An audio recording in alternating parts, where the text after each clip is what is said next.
Halo penikmat film, balik lagi bersama gua Hadid Movie Time di ruang film. Yuk masuk, silakan.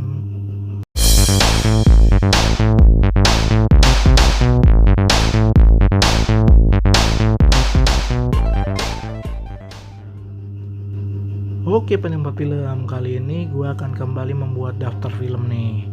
Daftar film kali ini gua akan kembali membahas film Indonesia. Tapi bedanya film Indonesia kali ini adalah film Indonesia yang sudah pernah ditayangin di internasional nih, di berbagai festival tentu saja. Jadi ada film apa ya yang menarik untuk kita bahas kali ini di daftar film Indonesia yang sudah go internasional. Gue sebut itu aja kali ya. Langsung di daftar film. Oke penikmat film, langsung nih kita akan ngebahas beberapa film yang bisa dikatakan sudah ditayangkan di internasional ya, di beberapa negara. Dan film ini film Indonesia loh, jadi kita patut bangga lah bisa dikatakan ya, karena film ini berprestasi di dalam negeri dan juga berprestasi di luar negeri. Ada juga film yang laris manis di Indonesia, merajai puncak box office Indonesia. Oke, langsung saja ya kita masuk ke daftar film yang pertama. Mungkin yang tadi gue sebut kali ya, film terlaris Indonesia saat ini yaitu KKN di Desa Penari akan segera tayang di beberapa negara kawasan ASEAN, Thailand, Vietnam, Malaysia, dan juga akan tayang juga di beberapa festival film di Korea sana. Wah, luar biasa.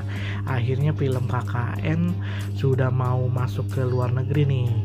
Apakah direspon dengan baik oleh pencinta horor luar negeri, terkhusus di kawasan ASEAN ya? Karena kita tahu sendiri ya, kawasan ASEAN itu saling bertukar film, dimana kita juga sering mengambil film-film Thailand, Malaysia, dan beberapa film Vietnam yang tayang di Indonesia. Kali ini kita yang mengekspor ke mereka. Apakah kira-kira filmnya akan laku selaris di Indonesia?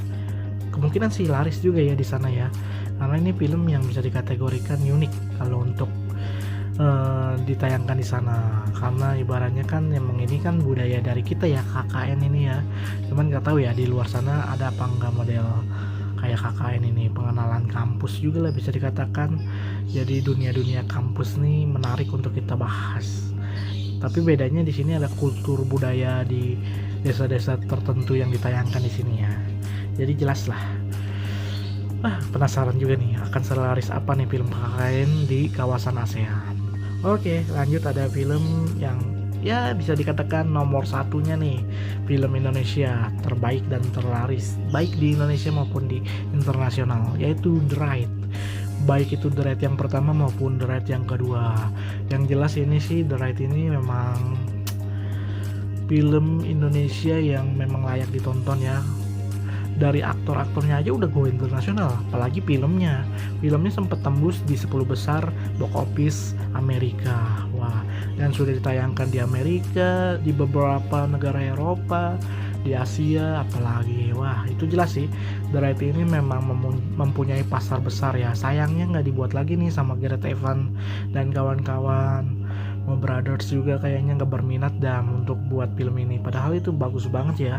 Film yang kayak gini tuh layak untuk dibuat lagi kalau menurut gue. Padahal waktu itu ada katanya rumornya bakal dibuat ketiga, ternyata nggak, cukup 2. Padahal seru banget ya kalau The Raid dibuat lagi ya. Cuman ada rumor, ada informasi katanya sih The Raid akan dibuat versi Hollywoodnya nih. Jadi kita nantikan ya apakah semenarik film The Raid yang versi Indonesia, karena akan diperankan oleh beberapa aktor dari luar. Yang jelas sih ini film Amerika jadinya. Jadi diadaptasi lah dari film The Raid. Dan ternyata sutradaranya masih sama loh, Gareth Evans juga. Mungkin buat menyamakan inti cerita kali ya. Jadi biar nggak jauh-jauh amat sama film The Raid-nya itu sendiri. Oke, selanjutnya ada film yang gue suka juga, cuman ini udah termaksud tembus di festival besar nih, yaitu adalah 27 Step of Mai. Jadi 20 langkah si Mai ini. Wah, 27 langkah ya. Jadi luar biasa nih. 27 Step of My. Wah, ini film udah pernah ditayangkan di Busan Film Festival di tahun 2018. Wah, itu salah satu festival film terbesar di Korea ya. Jadi jelas ini film udah internasional banget lah kalau udah tayang di beberapa festival yang besar di sana. Luar biasa sih, film-film kayak ini nih emang jarang banget orang suka ya, karena filmnya slow gitu, temponya pelan, tapi emang lebih ke psikologis karakternya itu yang ditampilin. Jadi gue suka banget film-film kayak semacam kayak ginilah, kejiwaan tentang seseorang yang mengalami traumatik yang dalam. Wah, luar biasa lah. Kalau kalian tertarik untuk tonton dah 27 Step of My, biar lebih gampang menyebutnya. Oke, itu dia film yang menarik untuk ditonton buat kalian. Selanjutnya ada film, wah ini dia superhero Indonesia nih, yang sudah mancanegara juga, Gundala, filmnya Joko Anwar nih yang buat.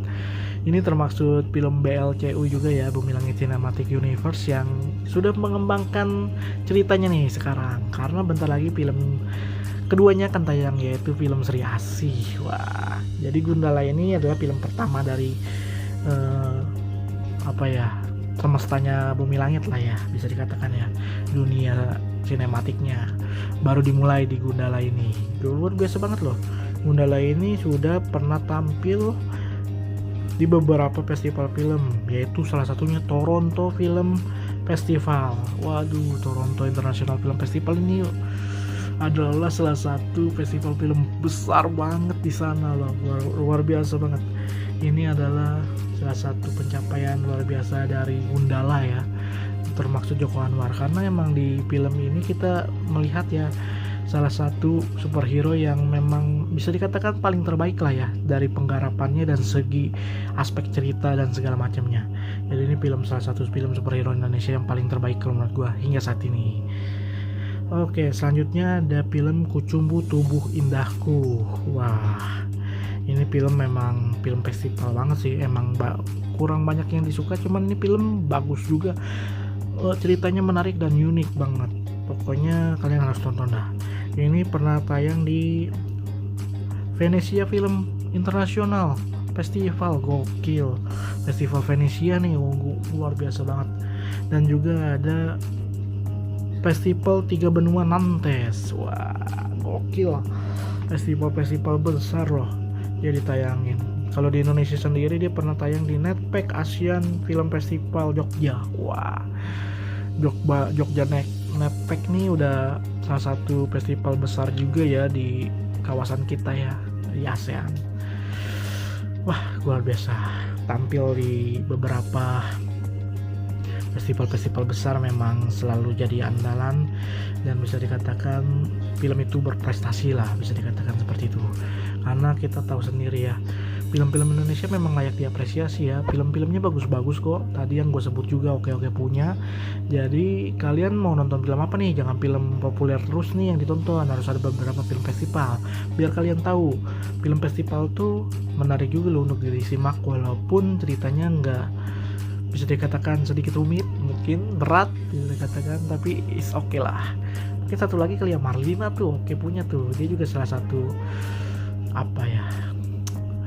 salah satu film yang masuk ke seleksi Oscar. Wah, gokil, itu juga terbaik juga ya, langkah dia di Oscar tuh hampir lolos loh, tapi is oke lah. Marlina, si pembunuh dalam 4 babak itu luar biasa. Itu adalah beberapa film atau daftar film yang bisa kita tonton nih sebagai referensi atau rekomendasi film dari gua untuk kalian di daftar film Indonesia yang sudah go internasional. Jadi kalian tertarik nonton apa, langsung tulis di kolom komentar di bawah ini. Jangan lupa subscribe Hadit Movie Time di Ruang Film. Yuk nonton, enjoy movie ever. Hadit Movie Time.